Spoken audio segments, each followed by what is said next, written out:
Meus irmãos, que a graça do Senhor seja com todos. Abram suas Bíblias, por favor, no Evangelho segundo Mateus, capítulo de número 13.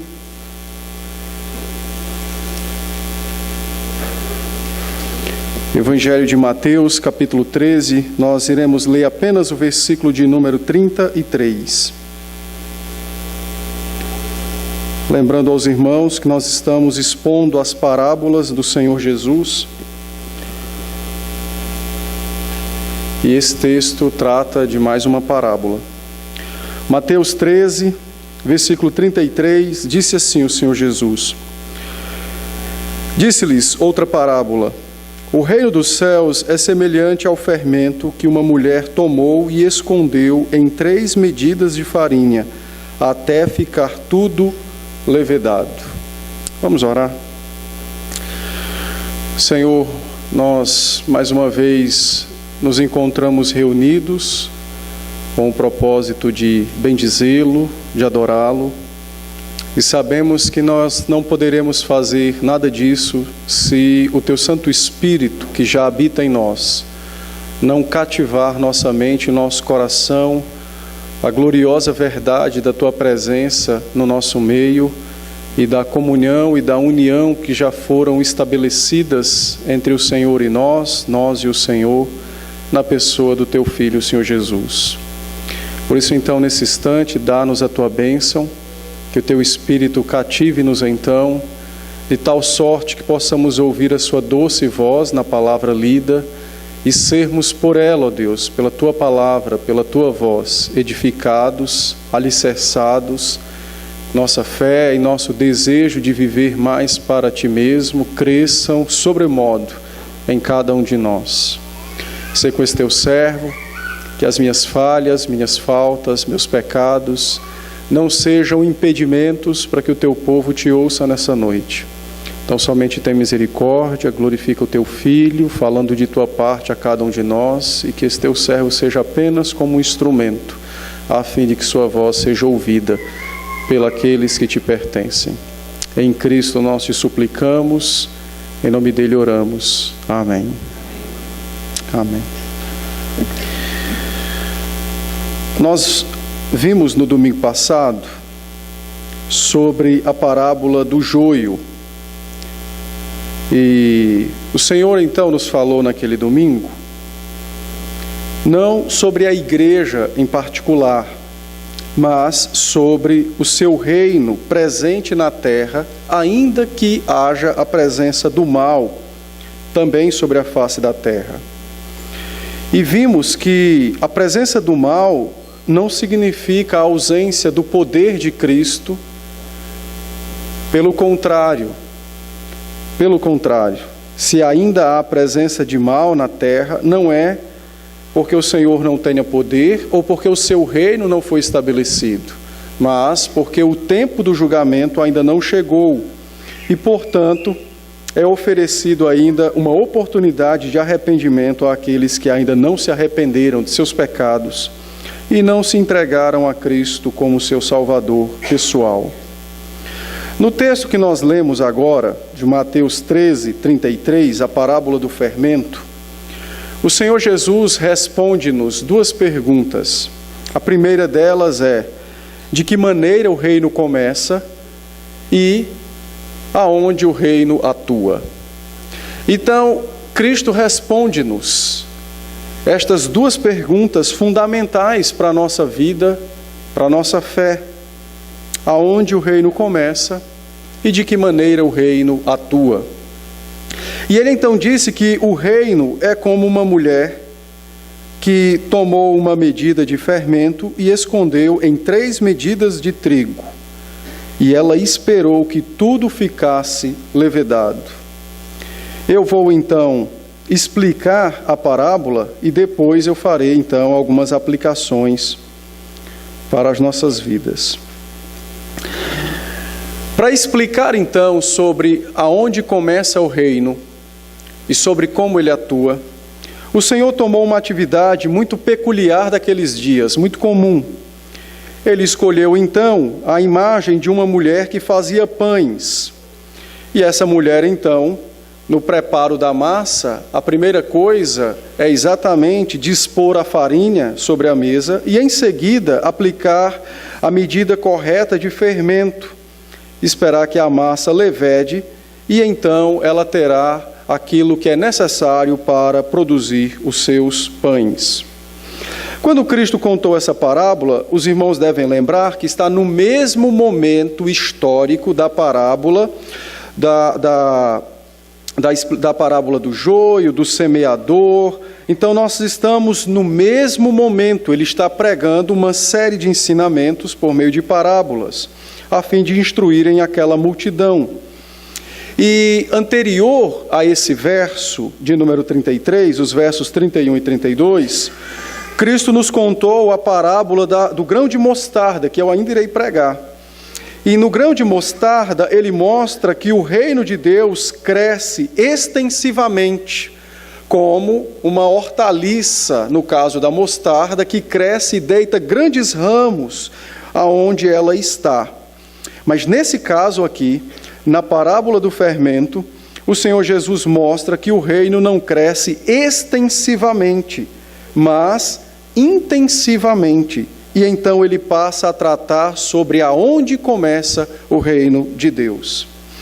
O fermento do qual o Senhor Jesus trata aqui, e é bom sabermos disso, não é o fermento que cresce.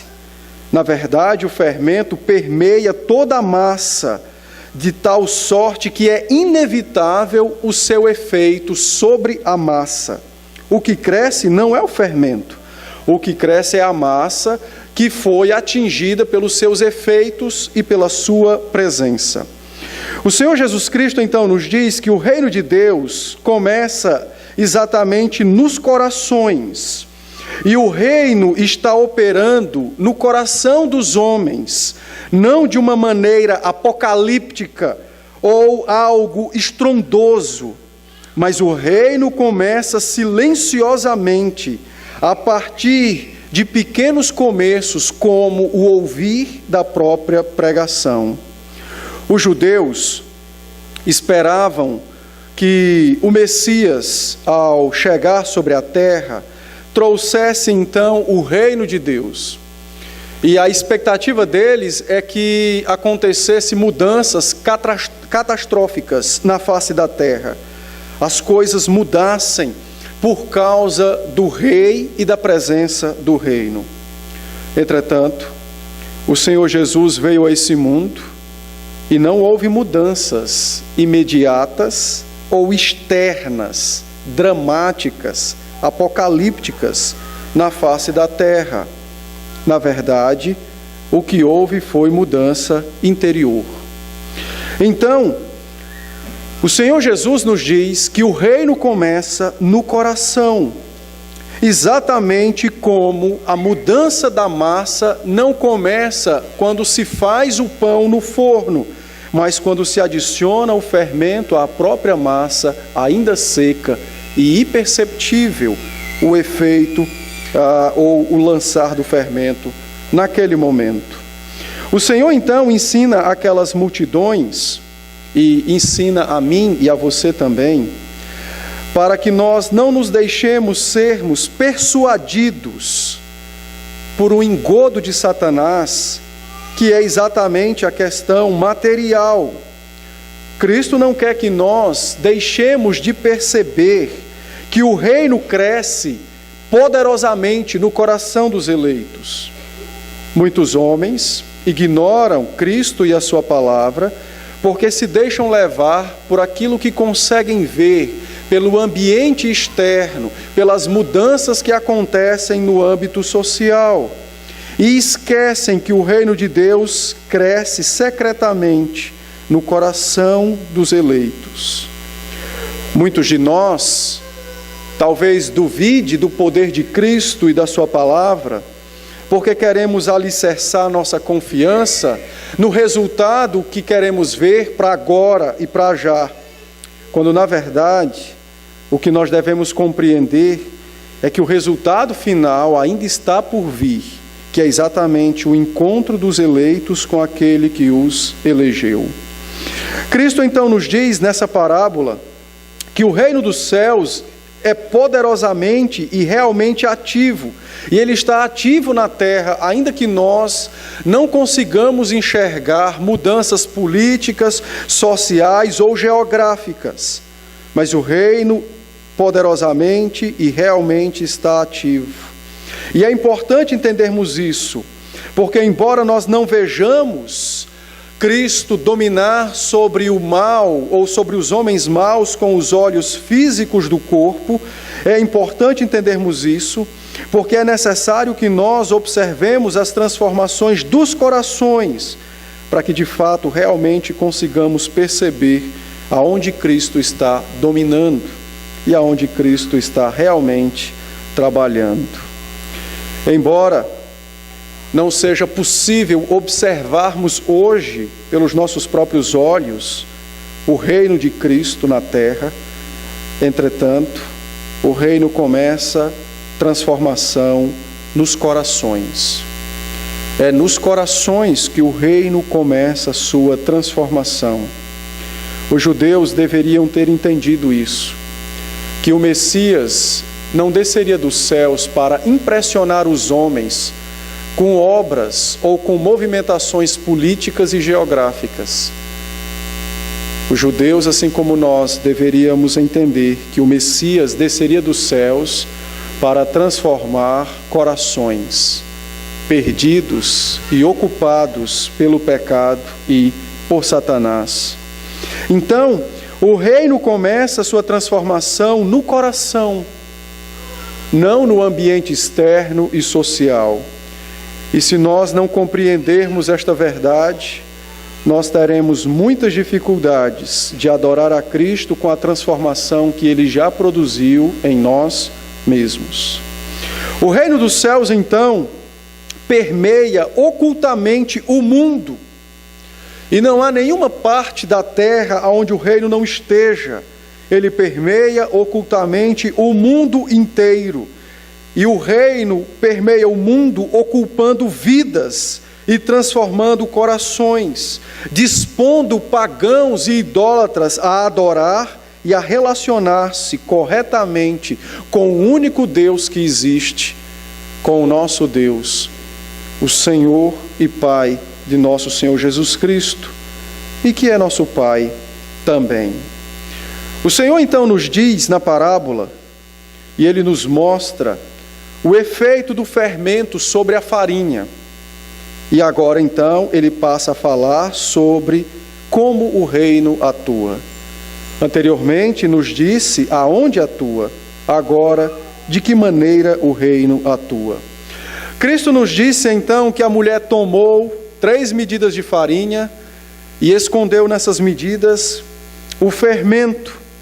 A ideia é observar que o fermento ele é adicionado à farinha e ele permeará toda a porção da massa do qual foi misturado, de tal sorte que não haverá nenhuma partícula daquela farinha que não tenha sido atingida pelo fermento. Ao nos dizer isso, o Senhor mostra que o fermento fica invisível por um momento aos olhos nus dos homens, mas depois todos poderão ver o seu efeito naquela massa. O que Cristo está nos dizendo então é que o reino de Deus demonstra seu poder e a sua presença no mundo hoje, sim, e Ele faz isso transformando vidas pela sua palavra. Ele faz isso transformando corações ocultamente pela sua palavra. O fato de Cristo dizer que o reino cresce misteriosamente e ocultamente na face da terra se dá exatamente porque Ele mesmo já disse aos seus discípulos, alguns versículos anteriores, que o reino não seria dado aos olhos dos homens, mas pela fé ao coração dos eleitos. No verso 11 do capítulo 13, explicando a parábola do semeador, o Senhor Jesus Cristo disse, ao que respondeu: a vós outros é dado conhecer os mistérios do reino dos céus, mas àqueles não lhes é isto concedido. O Senhor então mostra que a transformação nos corações não parte da necessidade apenas do próprio coração, mas da benevolência, da graça e da misericórdia de Deus em estabelecer um relacionamento com aquela pessoa. O reino dos céus não é estabelecido pela força de um exército, mas pela aparência humilde e graciosa do Deus homem que se deu naquela cruz em oferta em nosso favor. Por esta razão, então, da mesma maneira que o fermento opera na massa, assim Cristo opera pela sua palavra no coração dos seus eleitos. E da mesma maneira que somente a massa conhece o fermento que se entranhou por dentro dela, assim os crentes em suas almas conhecem e reconhecem a presença do seu Cristo e do seu poder que permeia cada centímetro do seu ser e da sua vida. O fermento, então, opera poderosamente sobre a massa, sem que a massa possa fazer qualquer tipo de defesa contra ele, porque é mais poderosa do que a massa. Assim também Cristo, por meio da sua palavra, opera poderosamente em todas as áreas da nossa vida, até chegar o momento da nossa levedura completa como a massa para fazer o pão. E quando este momento chegar, então é o fim. É o momento exato do nosso encontro glorioso com Cristo. E é nesse momento que finalmente o reino será manifestado visivelmente a todos os que podem ver. O reino, então, disse o Senhor Jesus, abarcará todas as áreas e todas as coisas de forma extensiva e intensiva. E o reino faz isso pela presença de Cristo e de sua palavra no coração dos seus eleitos, e nada pode impedi-lo de assim fazer. A mulher que escondeu o fermento nas 3 medidas de farinha, uma massa muito grande, diga-se de passagem, mas não incomum, aproximadamente 25 a 30 litros de farinha. Entretanto, isso não foi impedimento para que o fermento pudesse dominar e efetuar o seu efeito sobre ela. E observamos na parábola que a mulher espera até o tempo exato da massa ficar fermentada. Isso significa que nós, como trigo de Deus, e a palavra que é o seu fermento, ela deve atuar em nós de tal maneira que todas as áreas da nossa vida sejam vistas por todos os homens como tomadas por Cristo, a fim de que, como a massa ficou levedada, assim seja a nossa vida, completamente ocupada por Cristo e pela sua palavra.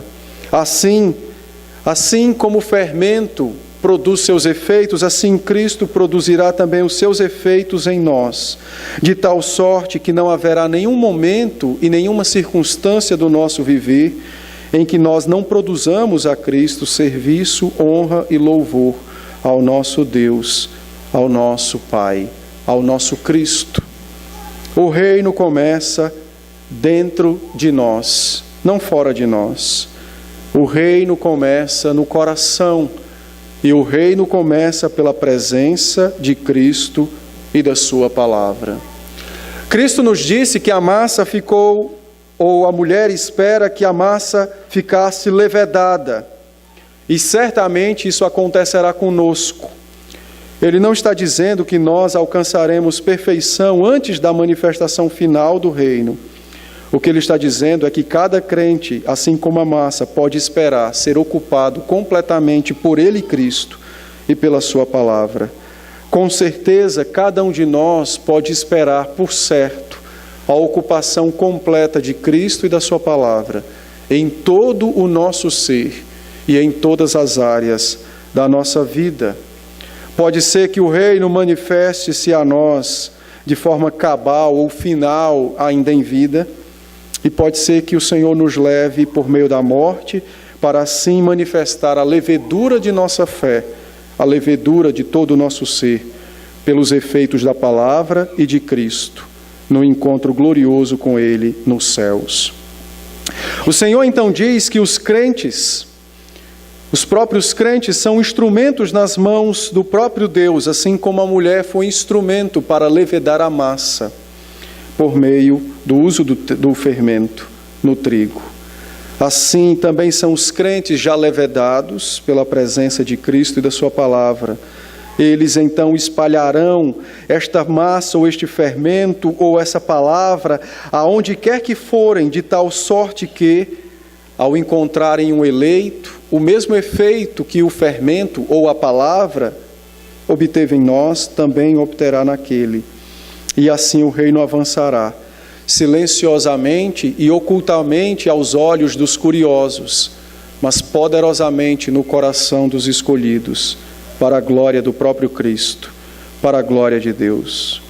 A palavra de Cristo, então, que transforma nossas vidas, diz o Senhor Jesus, palavra poderosa que transforma nossa alma e nosso coração. Essa mesma palavra nos ensina o modo de vivermos neste mundo como massa ocupada por Cristo e pela sua palavra. E é desta forma, então, que o Senhor Jesus explica o que é o reino de Deus e como ele atua na face da terra. Cristo não prometeu vir com exércitos, nem obrigar pessoas a crerem ou a amarem a ele. Pelo contrário, ele disse: o meu reino cresce ocultamente porque começa no coração. E o meu reino cresce ocultamente e começa com minha presença e com a minha palavra, tal qual como a massa de um pão, que inicialmente começa com o fermento adicionado ao trigo e com a espera da levedura da massa até o momento exato da consumação. Assim, então, é com cada um de nós. Assim é que a palavra opera poderosamente os efeitos em nossas vidas, e é assim que nós nos tornamos, dia após dia, mais e mais reino de Deus na face da terra. É assim que nós, de fato, crescemos em vivência e comunhão com o nosso Salvador.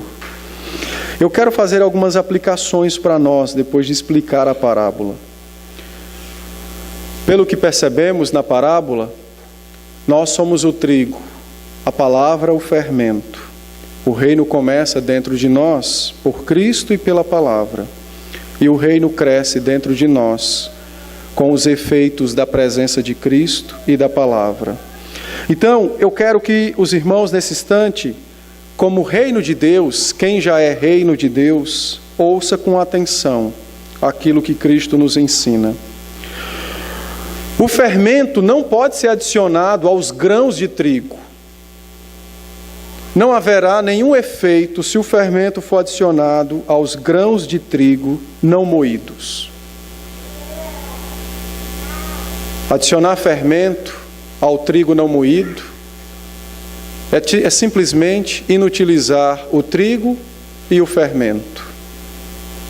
Quando o Senhor Jesus usou essa parábola para nos ensinar de que maneira o reino cresce na face da terra, ensinando aquela multidão que não bastava estar na frente dele, mas o que precisavam era de fato ter corações ocupados pela palavra e pela sua gloriosa presença. O Senhor Jesus ensinou aquele povo que não bastava eles, como grãos de trigos, estarem na presença dele. Eles precisavam estar moídos e feitos em farinha, para que o fermento fizesse efeito. Os benefícios da palavra e a poderosa operação de Cristo nos nossos corações não surtirá nenhum efeito se nós ainda formos grãos de trigos. Se nós formos almas orgulhosas que não reconhecemos quem somos e qual é nossa dívida para com o Senhor. Corações orgulhosos em relação ao pecado são corações que se assemelham a grãos de trigos não moídos. A palavra não surte efeito e a presença de Cristo não muda em nada aquelas almas. A única maneira da palavra ocupar e produzir efeitos em nossos corações é quando nós nos tornamos farinha do Senhor. É quando as palavras que o Senhor mesmo nos disse em capítulos anteriores, Ele disse: aqueles que de fato quiserem me seguir, tomem sua cruz, neguem-se a si mesmo e então sigam-me. Sejam moídos em primeiro lugar, reconhecendo que são pecadores e desvalidos da graça e da misericórdia de Deus, para que então encontrem nele Cristo e na palavra graça e misericórdia. O fermento é a palavra do Senhor.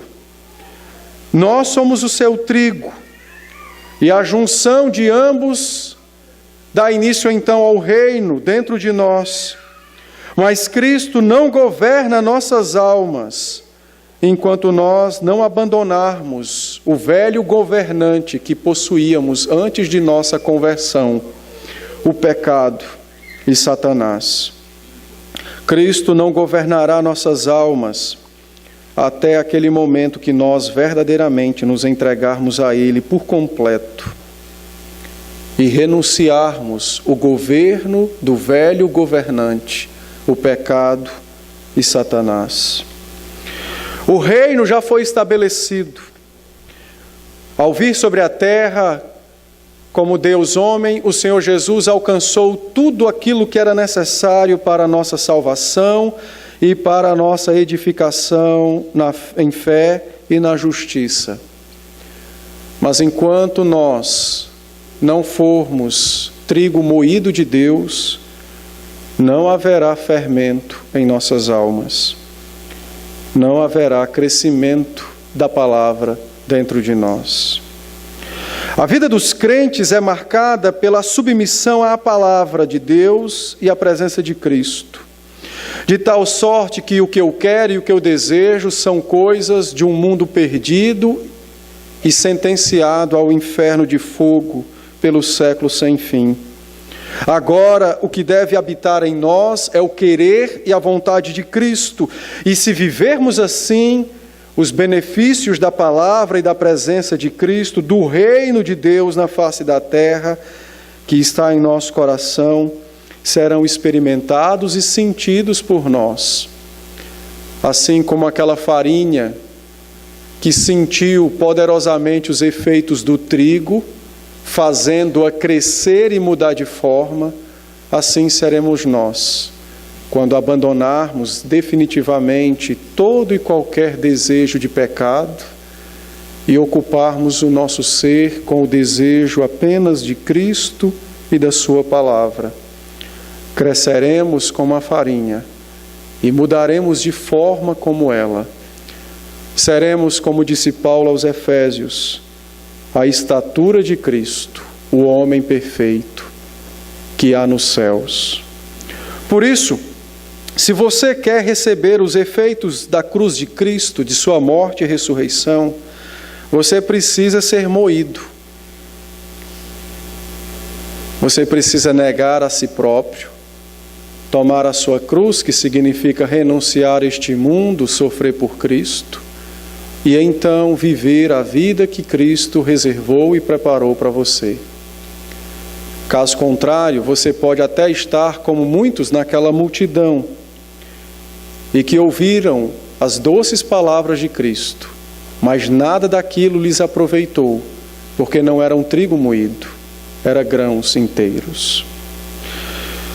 Em segundo lugar, o texto nos diz que a farinha foi misturada ao fermento, ou o fermento foi adicionado à farinha, de tal sorte que não se pode mais separar o fermento da farinha ou a farinha do fermento.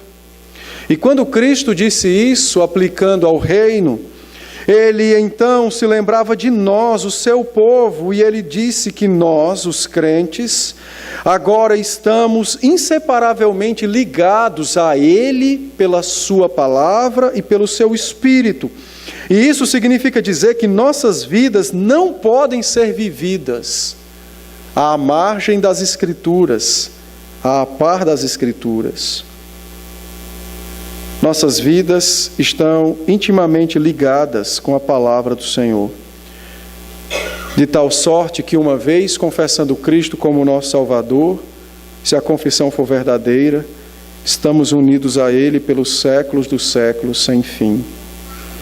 E assim como o fermento, ao misturar-se ao trigo, também mistura-se a essência de farinha e fermento um ao outro, assim também acontece com os crentes. A palavra de Cristo e a presença de Cristo integra agora o crente. E é por esta razão que o apóstolo Paulo, escrevendo aos Gálatas, capítulo 2, verso 20, ele então disse que ele não mais podia viver por si mesmo, porque não era mais Paulo quem habitava no mundo, mas agora era Jesus Cristo, na pessoa do apóstolo Paulo. Gálatas capítulo 2, verso 20, ele diz: logo, já não sou eu quem vive, mas Cristo que vive em mim. E esse viver que agora tenho na carne, vivo pela fé no Filho de Deus, que me amou e a si mesmo se entregou por mim.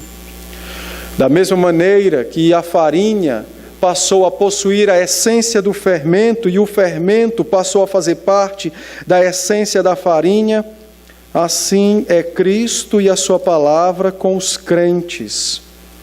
A palavra torna-se agora parte da essência dos crentes. E o próprio Cristo reside e habita em nós pelo seu Espírito, de tal sorte que não pode ser mais separado de nós.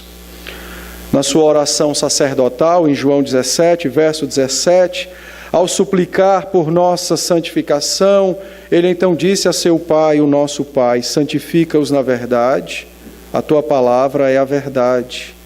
Santifica-os na palavra que eles já possuem, porque a tua palavra é a verdade, verdade que já habita, que já integra o ser deles.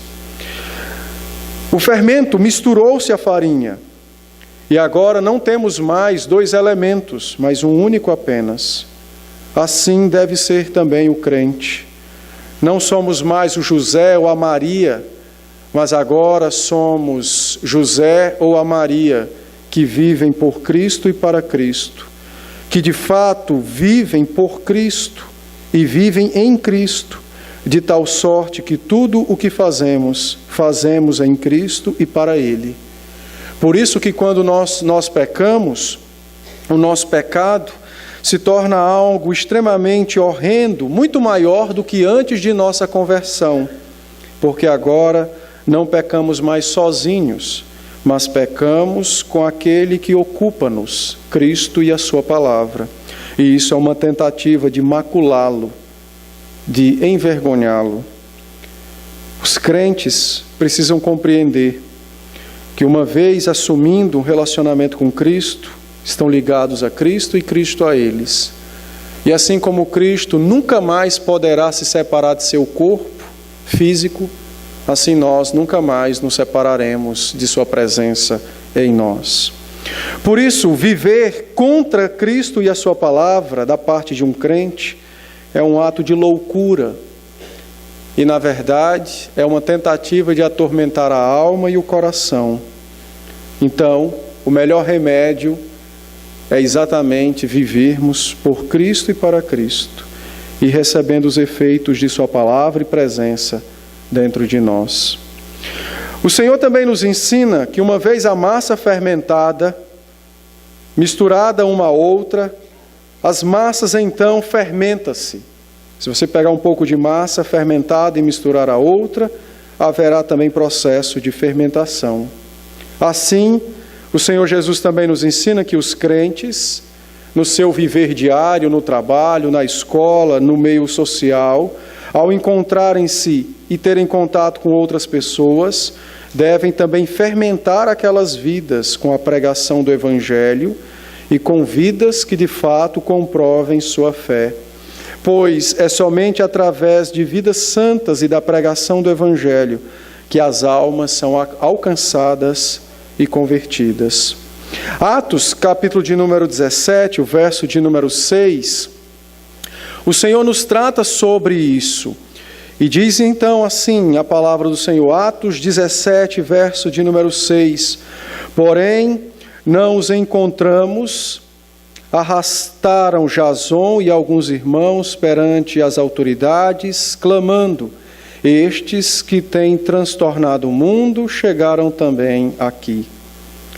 Os apóstolos, por onde quer que passaram, mostraram os efeitos da cruz de Cristo em suas vidas.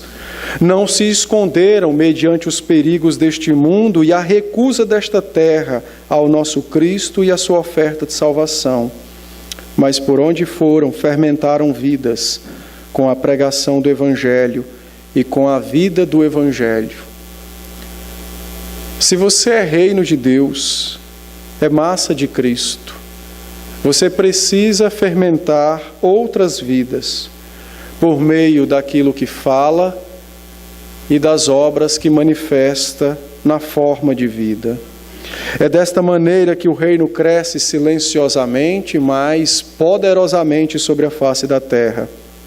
Ele não começa com grandes coisas, ele começa transformando corações, ele começa com a palavra e com a presença de Cristo ocupando os nossos corações. Cristo então disse que o fermento causa mudanças na massa, e a palavra causa mudanças no coração e na vida dos crentes. E é um mau sinal. Na verdade, é um horrível sinal. É um desastroso sinal quando um crente vive da mesma maneira que antes, quando não tinha Cristo. Não é apenas uma questão de hábitos ou de costumes, mas é um horrível sinal de que talvez aquele trigo nunca foi alcançado pelo fermento dos céus. Viver da mesma maneira que antes, quando não se tinha Cristo, é um prenúncio muito certo de que talvez você não tenha recebido Cristo como seu Salvador. Pensar, sentir e agir, desejar, alegrar-se, buscar coisas que são condizentes com uma vida onde Cristo não reina, é um sinal nítido de que talvez você não tenha salvação. Assim como o trigo na prateleira do supermercado, por não possuir o fermento, não muda de forma, assim também podem ser os homens, ainda que nas prateleiras da igreja, nos bancos. Mas se não possuir Cristo, não haverá transformações. Sentirão, escolherão, viverão como se não possuíssem o Salvador. Por isso, o Senhor contou essa parábola para instruir aquela multidão e a nós sobre como começa o reino e aonde ele atua. Não espere na rua, em Poá, transformações gigantescas para tomar a sua decisão de servir a Cristo e de renunciar ao mundo com todas as forças que possuem. Porque não é dessa forma que o Senhor Jesus atua. Ele atua mediante sua palavra e o seu Espírito. E se você tem fé, ainda que morra, disse Cristo, viverá. Então, se Cristo está presente em você, as mudanças precisam acontecer. E estas mudanças não são hábitos, palavras ou meros sentimentos, mas a mudança é do coração. A mudança é do coração. Se mudarmos apenas o que há exterior em nós, essa mudança durará pouco tempo. Mas se mudarmos o coração, como efeito da presença da palavra e de Cristo em nós, essas mudanças durarão para sempre. Porque uma vez ocupados por Cristo, de Cristo nunca mais nos separaremos. Nunca mais nos separaremos. Então, olhemos para o quão Cristo tem ocupado de nossos corações.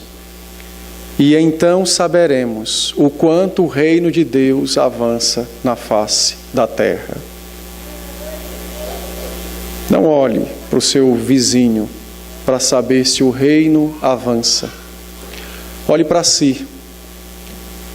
E quanto mais o seu coração for tomado pelo nosso general que é Cristo, mais o reino avança na terra.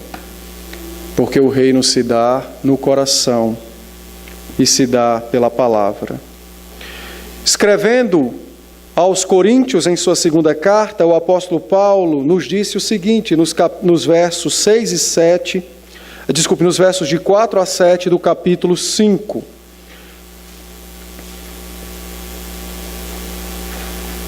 Capítulo 4, os versos 5, 6 e 7 de 2 Coríntios, Paulo nos disse o seguinte, falando sobre a ocupação e os efeitos de Cristo em nossa alma. Ele então disse: porque Deus, que disse, das trevas resplandecerá a luz, Ele mesmo resplandeceu em que lugar do mundo? Em nosso coração.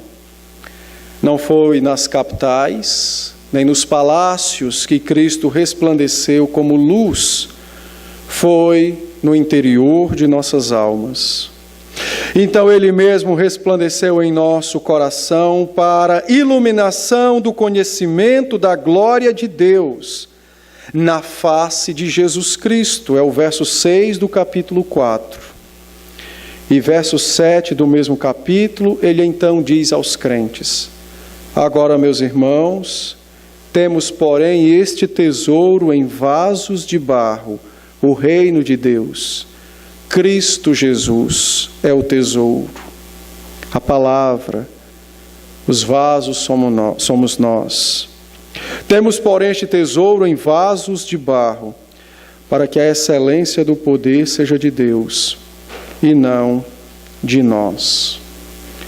O tesouro no interior do barro ou do jarro traz valor ao jarro, mas não é o jarro por si só que tem valor, mas é o tesouro que se encontra no seu interior. Assim também é conosco.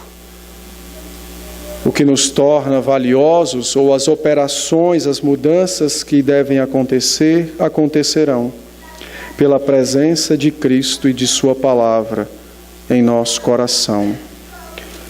Que o Senhor então nos dê graça de tal sorte que nós possamos crescer mais e mais em Cristo e na sua palavra, como a massa cresce mais e mais mediante o efeito do fermento do trigo. E assim, como o reino de Deus, glorificaremos ao nosso Rei, o Senhor Jesus. Amém?